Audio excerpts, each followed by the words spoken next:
Welcome दोस्तों। तो आज की वीडियो में हम करने वाले हैं डेटाबेस से जो भी हमने यूज़र ऐड करे हैं उनको लिस्ट करने वाले हैं। और लास्ट वीडियो में हमने लॉग आउट लॉग इन करके डैशबोर्ड पर आए थे। और जब हम लॉग आउट हो जाते हैं तो उसकी परमिशन नहीं होती कि वो डैशबोर्ड पे एक्सेस कर सकें। तो यहाँ पे मैंने एक टेबल में कुछ लॉगिन मैंने डिटेल डाल दी है, कुछ उनकी इन्फॉर्मेशन है।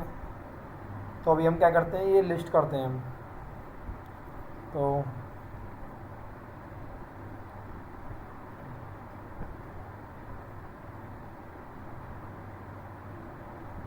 ये इंडेक्स ये नहीं है। अब इसका हम टेम्पलेट बना लेते हैं इंडेक्स का भी। Same copy paste rename index template.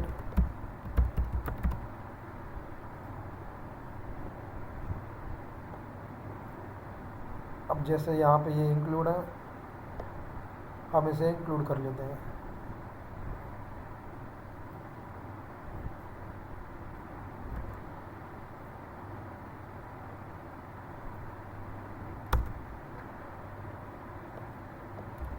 Index template.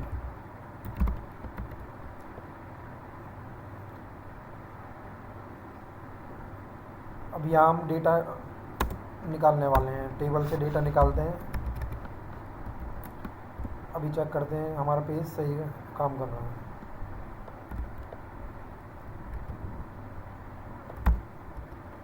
तो हम क्या करते हैं, यही उठा लेते हैं, कॉपी कर लेते हैं यहाँ से।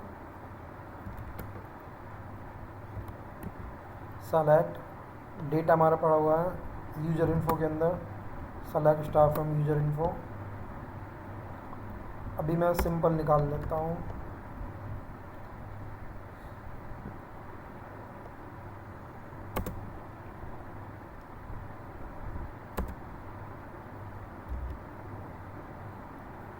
इसको फैच कर लेते हैं जैसे यहाँ पे करा थे।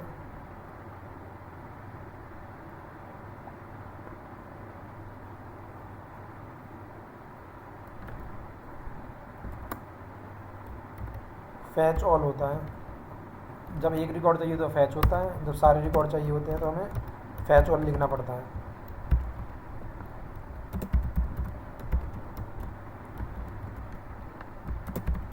हम चेक कर लेते हैं हमारे पास डेटा आ गया है नहीं आया है। ये डेटा हमारे पास आ गया है। अब इसको हम लिस्ट करा देते हैं।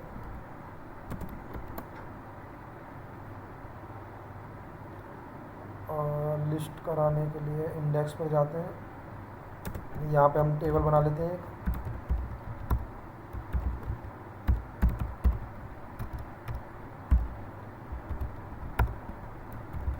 इसमें टी बॉडी के अंदर रखते हैं हम।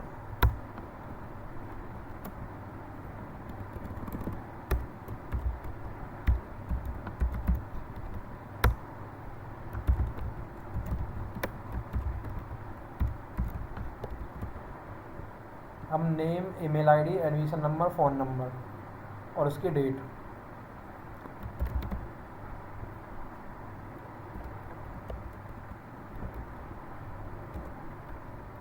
नेम,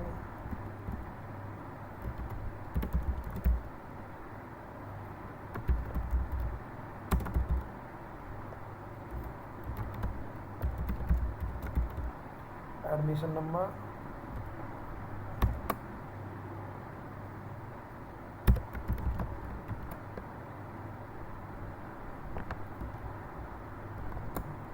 उसकी date.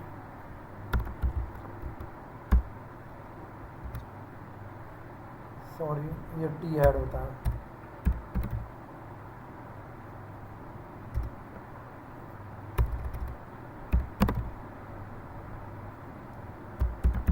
T body,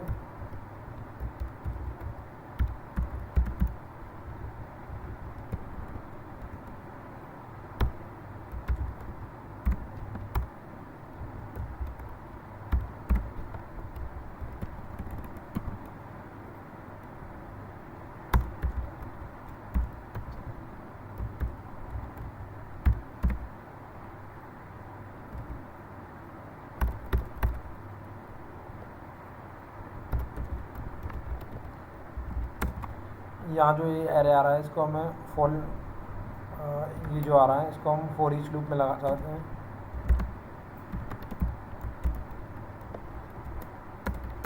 as well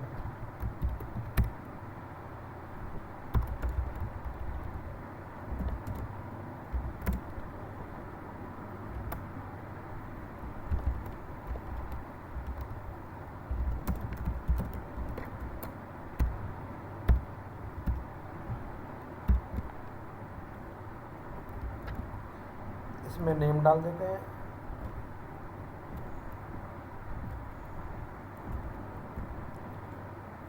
name, email ID,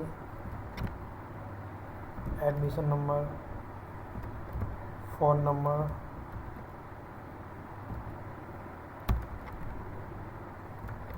ये डेट,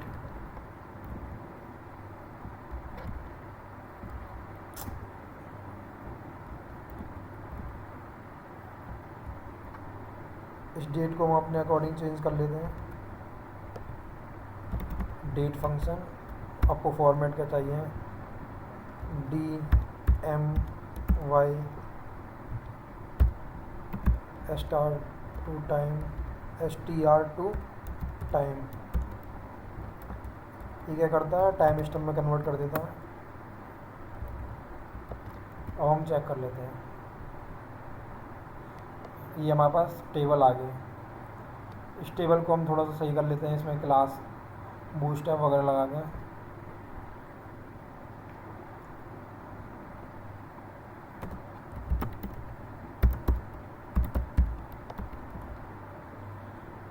ये टेबल थोड़ी हमारी सही दिख रही है। अब लेकिन इसमें रिकॉर्ड्स जैसे जैसे ऐड होते जाएंगे वो सारे यहाँ पर आते जाएंगे। उस केस में हम क्या करेंगे, हम डेटा टेबल का यूज़ कर सकते हो आप।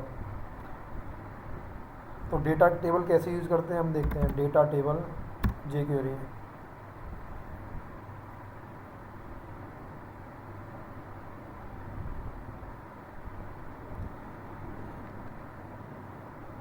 डेटा टेबल यूज़ करने के लिए आपको अपनी टेबल की आईडी लेनी पड़ेगी।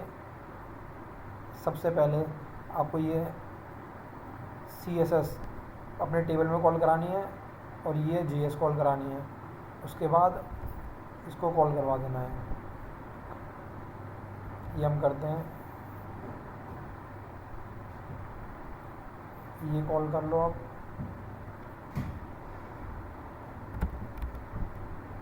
तो फुटर में हेडर में हमने JS लगा दी और ये जो jQuery है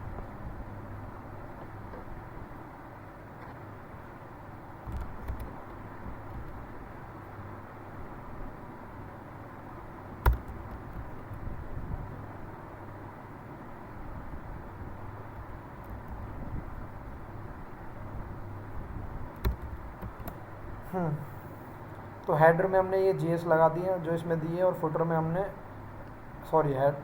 हेडर में हमने ये CSS लगा दी और फुटर में हमने jQuery लगा दी जो यहाँ पे दी है। तो आपको ये दोनों इंक्लूड करना है। वो इंक्लूड करने के बाद आपको ये कॉल करवा देना है। हमने जैसे कि यहाँ कस्टम बना रखी है। अभी रुको, मैं आपको कंफ्यूज नहीं करता मैं।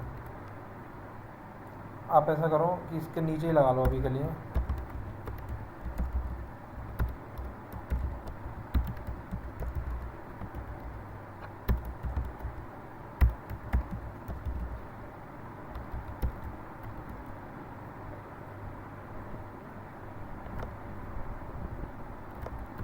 ये और फुटर से अभी से मैं हटा देता हूँ मैं समझाने के लिए।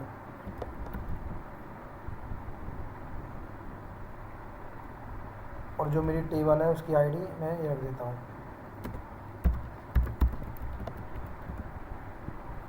अब मैं इसको रन करता हूँ। ये मेरा पेजिनेशन तैयार। अब आप लिमिट वगैरह सब सेट कर सकते हो। ये पूरी इसकी डॉक्यूमेंटेशन है।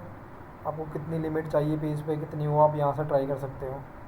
ये पूरी डॉक्यूमेंटेशन दे रखी है इसकी डेटा लेयर की।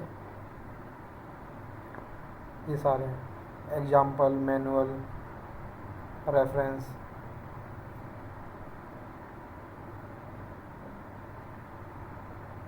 ये पूरा जावास्क्रिप्ट हो गया, HTML CSS क्या क्या यूज़ हो रही है, तो ये सारे आप यूज़ कर सकते हो। तो हमारी अभी डेटा ये तैयार हो गई है। ये देखो यहाँ पे आपको सर्च करना है CD 070, ये आ गया CD। तो ये आपकी डेटा टेबल सही काम कर रही है। भारती का नंबर, अरुण का नंबर, विष्णु का। तो ये यहाँ पे आप सर्च कर सकते हो अपनी टेबल। यहाँ से आपको 25 रिकॉर्ड देखने हैं, 25 देख सकते हो, 10 देखने हैं, 10 देख सकते हो। जो ये लिमिट है आप ये भी चेंज कर सकते हो। आप यहाँ ये सारे फीचर्स हैं यहाँ पे, ऑर्डर, डिसेंडिंग, जो भी आप सेट कर सकते हो सब। केवल इसमें क्या करना होता है, हमें एक GS इंक्लूड करनी होती है हमें,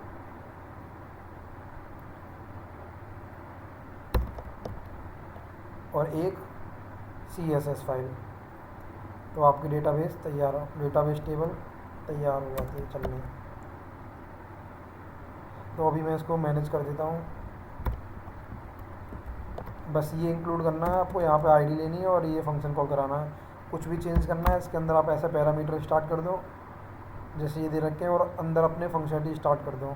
ऑर्डर कितने करने हैं, ये वाले जो लेंथ आ रहे हैं ये आपकी 10 से स्टार्ट हो रही है, 25 ये कितना डिफरेंस करना है, ये सारे आप यहाँ से पढ़ के अपना लगा सकते हो। तो अभी हमने डेटा टेबल लगा दिए हैं। अब हम आते हैं, अभी जो भी आपने टेबल लगाई है ये क्या कहते हैं, अब ये ऑनलाइन चल रही हैं, तो इसको आप अपने टेबल के अंदर स्टोर करा लेना ऐसे करके। ये इसका पाथ लेना, ये सारा कॉपी करना, अपने फाइल के अंदर लेके कर देना। मैं कर देता हूँ इसको। तो आपको क्या करना है, ये सारा कोड लेना है, यहाँ पेस्ट कर देना है, और एसेट्स में जाके, लाइब्रेरी में जाके आप अपने नेम का कुछ भी बना सकते हो। डेटा टेबल, डेटा टेबल, और इसके अंदर आप लाइब्रेरी वो CSS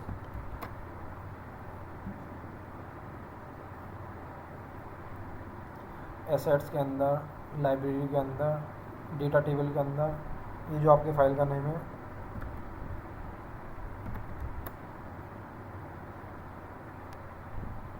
ये सेव हो गए। सेम आप इसके लिए कर सकते हो।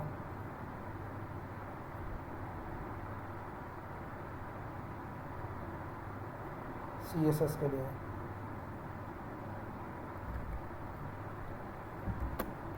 ये पेस्ट करो, यहाँ से सारा डेटा निकालो। अब यहाँ सेव कर दो इसको।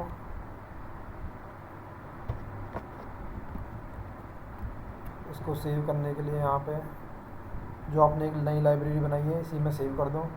ये जो नेम है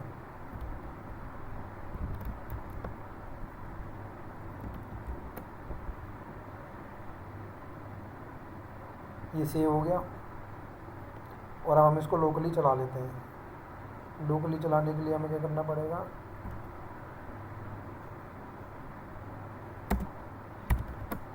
लाइब्रेरी जो हमने बनाई है डेटा टेबल, फुटर के अंदर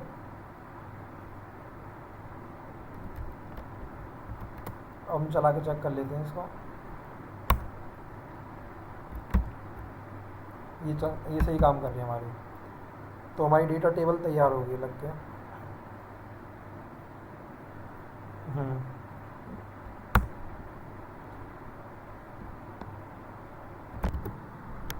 तो ये टेबल हमारी आने लग गई है। तो दोस्तों हमें क्या करना है कि जब सुपर एडमिन मतलब जो भी एडमिन है वो लॉगिन करे तो उसको ये टेबल दिखाई देनी चाहिए, और अगर कोई यूज़र लॉगिन करता है तो उसको केवल अपनी इन्फॉर्मेशन दिखाई देनी चाहिए। तो उस कंडीशन में हम क्या करेंगे, हमने सेशन आईडी हमारे पास होती है, सेशन टाइप भी होता है, तो हम यहाँ कंडीशन लगा देते हैं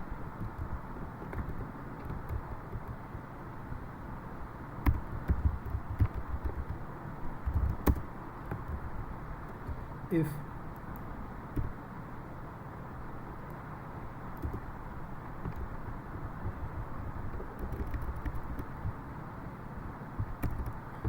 यूजर टाइप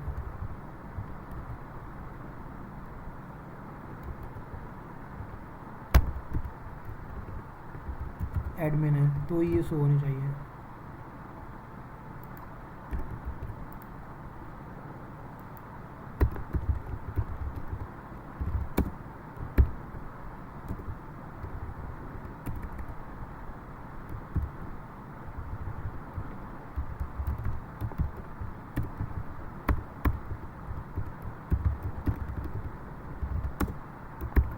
एल्स वेलकम।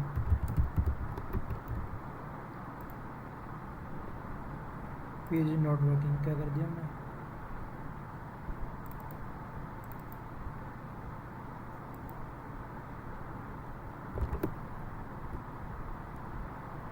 अच्छा, ये गलती से यहाँ पेस्ट हो गया है।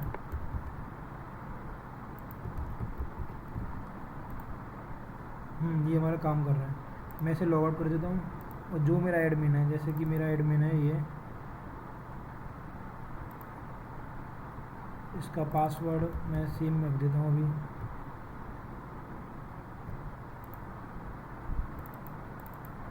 पासवर्ड मैंने अभी डाले नहीं है। Email ID code into password क्या था इसका, यूजर 123।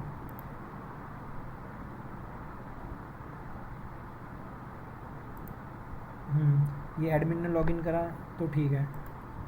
अब मैं क्या करता हूँ, यहाँ पे कॉल करता हूँ यूज़र से, user@gmail.com, यूज़र 123।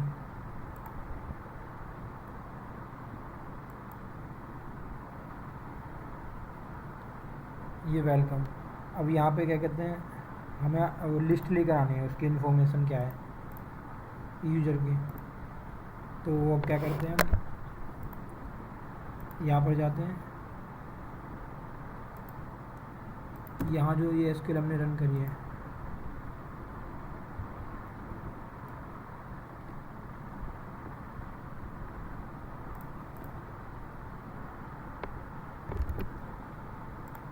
तो इसमें हम क्या करते हैं, यहाँ पे भी कंडीशन लगा देते हैं कि अगर ये यूज़र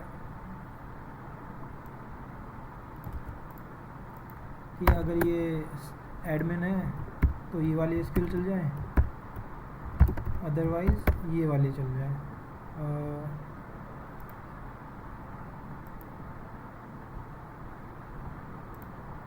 ये निकाल लेते हैं।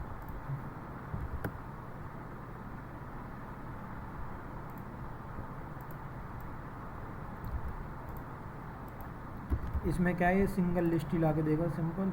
और select star from user info where ID equal to ID, ये सब एंड हटा देते हैं हम। आईडी सेशन, इसके अंदर जो आईडी है वो किस फील्ड के अंदर आ रही है, वो आ रही है आपकी यूज़र आईडी के अंदर।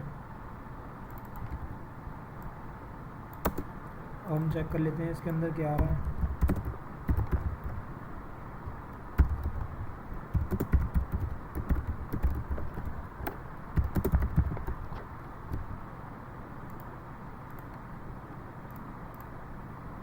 ये नॉर्मल था, इसमें चेक करते हैं, ये सिंगल रिकॉर्ड आ गया।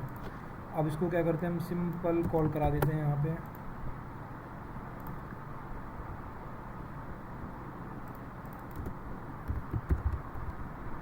अब यहाँ पे कॉल करा दो इसको, टेबल में कराना है, कैसे भी कराना है।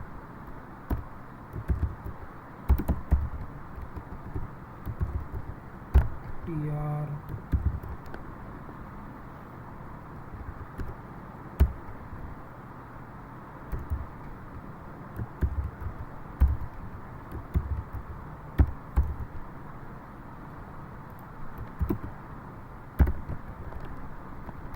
नेम टेस्ट,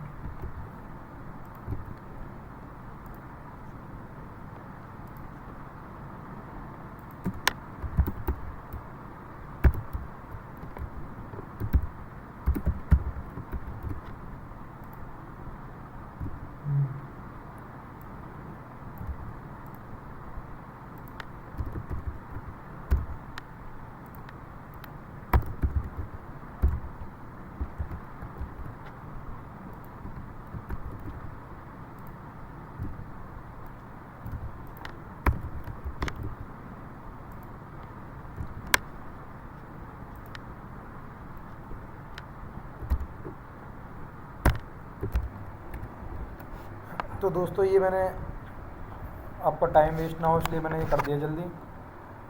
यहाँ पे ये नेम डाल दिया, email ID, phone number, record इसके अंदर आपके रिकॉर्ड आ चुके होंगे यहाँ पे। तो यहाँ पे हमने सारी वैल्यू डाल दी, record, email ID, phone number, admission, ये। अब हम चेक कर लेते हैं, तो ये हो गया। अब इस फंक्शनैलिटी को एक बार चेक कर लेते हैं। अगर हम एडमिन से कॉल करते हैं, एक सेकेंड, सिंपल है ये वाला। इसको लॉग आउट कर देते हैं हम। हमारा यूज़र कोड,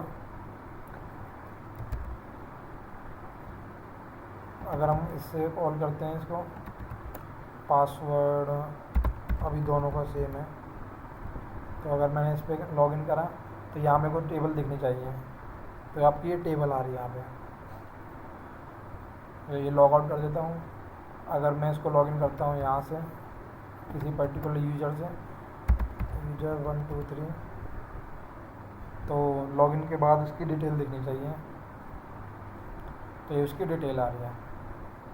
तो इस तरीके से ये आप अपना प्रोजेक्ट वगैरह बना सकते हो।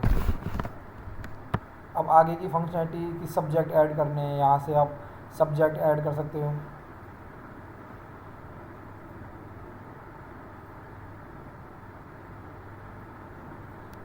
यहाँ पे हम एडमिन को यहाँ पे ऑप्शन देंगे सब्जेक्ट ऐड करने का। स्टूडेंट आएगा, वो अपने फॉर्म खोलेगा जहाँ से वो अपने क्या कहते हैं सब्जेक्ट वगैरह ऐड कर सकता है, सेलेक्ट कर सकता है अपने। तो इस तरीके से कोई भी आप मिनी प्रोजेक्ट बनाना स्टार्ट कर सकते हो। मेन चीज़ जो होती है प्रोजेक्ट के अंदर वो यही होती है कि आप अपनी CSS JS कैसे मैनेज कर रहे हो। अब बाकी एक प्रोजेक्ट के अंदर सिंपल वही क्रेड का ही काम होता है बेसिकली। अब इसमें होने क्या वाला है, यहाँ एक फॉर्म बनेगा, उसको हम ऐड कर सकते हैं। अब जो एडमिन, ये जो एडमिन है,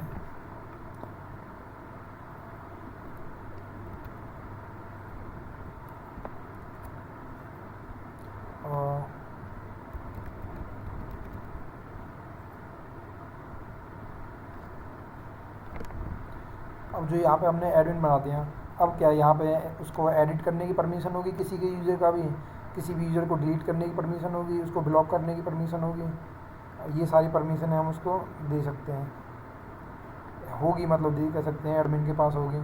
यहाँ पे एक और फॉर्म बनेगा जिसमें वो सब्जेक्ट ऐड कर सकता है, और जब वो स्टूडेंट अपने ब्राउज़र पे जाएगा तो यहाँ पे उसको सब्जेक्ट ऐड करने का ऑप्शन मिलेगा। पहला फील्ड होगा उसका, जो सब्जेक्ट एडमिन ने दिए होंगे वो लिस्टिंग आ रही होगी उसके ड्रॉप डाउन में। तो इस तरीके से आगे की फंक्शनलिटी पे काम करना आप स्टार्ट कर सकते हो। ठीक है दोस्तों, मिलते हैं।